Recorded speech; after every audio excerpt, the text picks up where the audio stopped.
Episode 9, Camp Half-Blood Part 3, or How to Win a Game of Capture the Flag.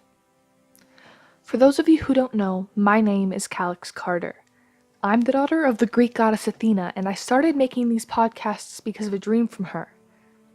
So now you know about Camp Half-Blood, at least the basics. But man, I'm so excited to share with you one of my favorite pastimes at camp. Capture the Flag is a camp activity we play every Friday. We pull out all the stops: swords, bows and arrows, daggers, spears, shields, god-gifted weapons of mass destruction, you name it. We play the game in the camp forest. Remember that super spooky place full of all those monsters ready to attack demigods like us? Yep, exciting! Gosh, forgive me if I'm being uncharacteristically over-enthused. I just had a very good day with Aurora today, and Capture the Flag really excites me. What with all the strategy, the team building, and the winning against all my other friends on the other team. Also, I've been eating a lot of Halloween candy. Anyway, there are always two teams in Capture the Flag. Each team is made up of different cabins. For example, tonight's game includes, but is not limited to, Athena, Hecate, and Apollo on the red team, and Demeter, Hermes, and Ares on the blue team. The rules for Capture the Flag are as follows. Every camper who is not injured has to play. You see, Capture the Flag is not only a fun game, but the forest being stocked with monsters also helps demigods prepare for monsters we'll face in the real world. That being said, the entire forest is considered fair game. The creek is the boundary line, and the flags on each side must be displayed prominently and can have no more than 2 guards. The guards, by the way, aren't allowed to stand within 10 yards of the flag.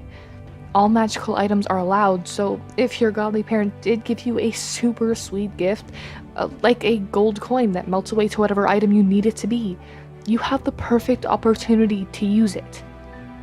Now, let's say you're on scouting patrol. That is, a small group of stealthy individuals tasked to find small groups of other team trying to get to your flag. You see 3 demigods on the other team. Let's say you're the red team, the best team, and they're on the blue team. You are allowed to take them as prisoner. As a prisoner, they have to sit in the Capture the Flag jail until the game is over, or a team member sets them free.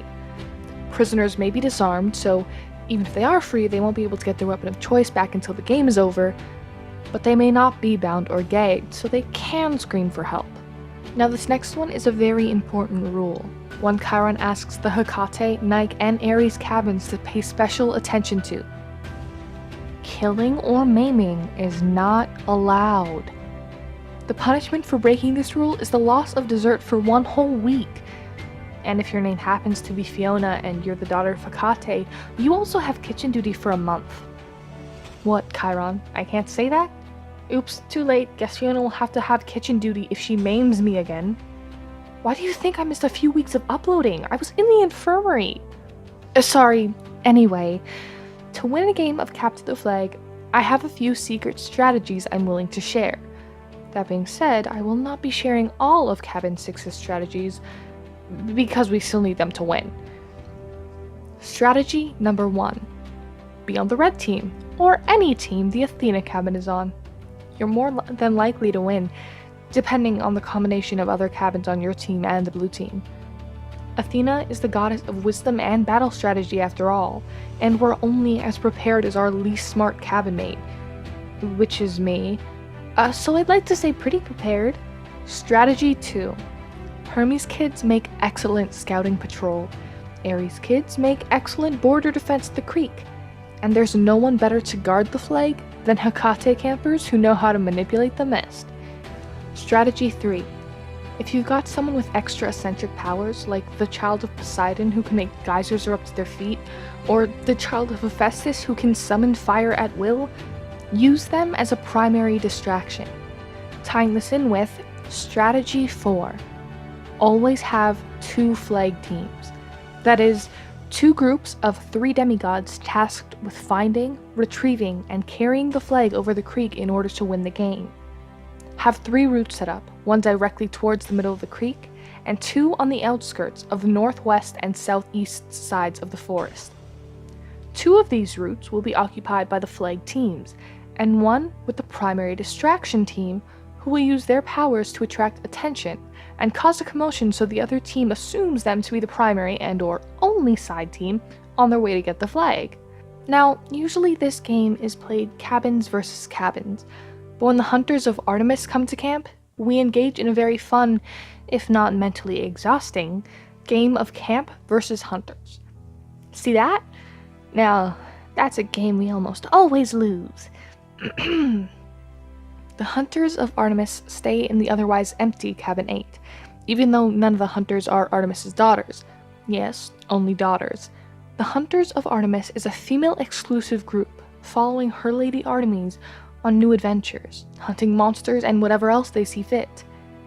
They are her maidservants, her companions, and her sisters in arms. They are, however, sworn to be a hunter forever, and to be an eternal maiden. This grants them certain abilities, such as that of being immortal, but their oath to forever remain uncommitted in a romantic relationship makes it hard for many of them to be comfortable around the boys of camp when they come visit. And frankly, hunting with a goddess sounds pretty cool, but I love Aurora, and I like going on quests even more than hunting things. To sum it up, any and all of you wonderful girls listening to this, should you meet Artemis, you will have the opportunity to join the hunt. It's not for everyone, and that's okay. If you decline her offer, Artemis won't smite you like some of the other gods might. But for some of you, being a hunter of Artemis might be a better fit than training at Camp Half-Blood. That being said, if you join the hunt and go against your oath by falling in love with someone, Artemis will turn you into an animal at her discretion, strip you of your immortality, and, probably hunt you. The only other way to lose your immortality is to die in battle. I hope I've given you a lot to think about. You want to join the Hunters of Artemis and become a badass warrior that way, or you want to conquer the playing field of capture the flag and become a badass warrior that way. Like me. Just saying. Okay, remember to watch your backs, take care of yourselves, and if you survive, I'll see you again next week. You know, unless Fiona maims me again. Don't look at me like that, Chiron. Calyx out.